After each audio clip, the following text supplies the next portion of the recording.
from your perspective, from the government's perspective, how are we going to boost investments, both of course domestic as well as foreign?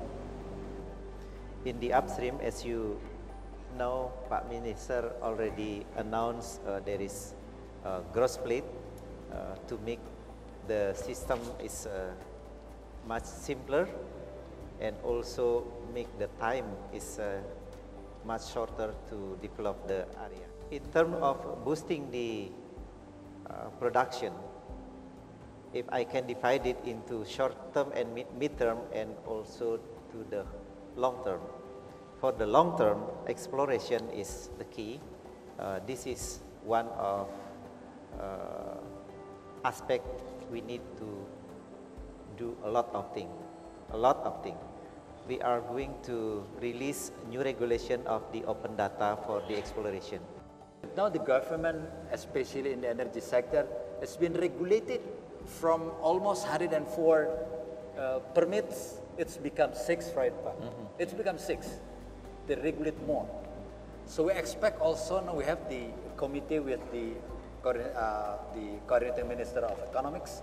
Also, we try to regulate in the upstream activities itself, almost 372 licenses for all about 5 activities.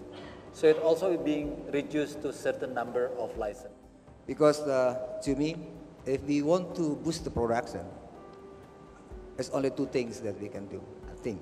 First, optimize the existing assets, which is most of the assets in Indonesia is mostly mature, except maybe Cepu that Pak Dan has right now, but the rest is really mature. Second is new discovery from the exploration.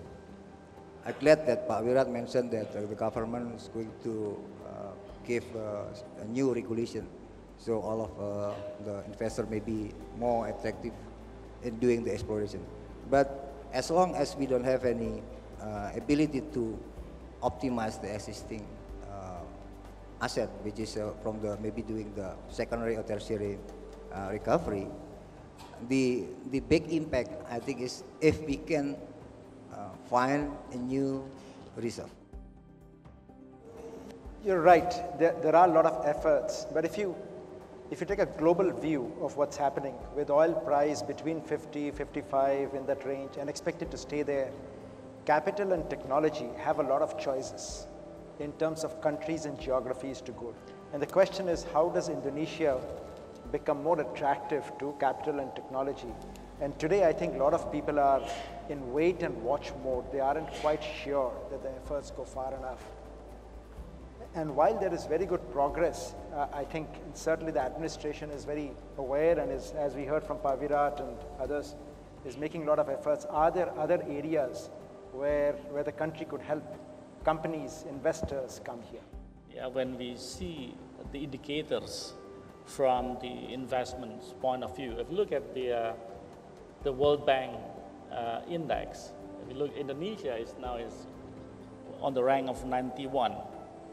From 191 country, even though there is an improvement from 2016, because it was 106, and now it's become 91, which is some improvement, but it's still, we need to improve even more. How do you perceive Indonesia's competitiveness? The government of Indonesia, it has to think globally. It cannot just be a local, and then we're trying to push the investor and to invest in Indonesia. Well, we never consider the global competitiveness. I think the second part that Zul talked about is equally important, which is certainty of regulatory regime, certainty and timeliness. So if decisions aren't made in time, i.e. 5 to 10 years before something expires, the new regime needs to be in place, not 2 years before, but 5 or 10 years before. If the regulations don't stay consistent, then investment does not come in. Investors will come. For the right returns, investors will come. And Indonesia can work, and Indonesia is improving. There are some difficult countries in the world, right? And Indonesia is not one of the hardest. But it's middle of the pack. And who wants to be middle of the pack? In the matter of capital, in the upstream, it is very competitive now. And that is the message we keep saying. It is not status quo. It has become incredibly competitive. Over the next 10 years, do you think Indonesia's oil and gas sector will grow much better than what it is today? I think there is downside risk. There is genuine downside risk here for Indonesia. Cepu apart, that oil production keeps going down, keeps declining for the country. But I think if the minister, if the panel, the distinguished panel members here, if they see through all that they are planning to, that they are working on today, then absolutely yes.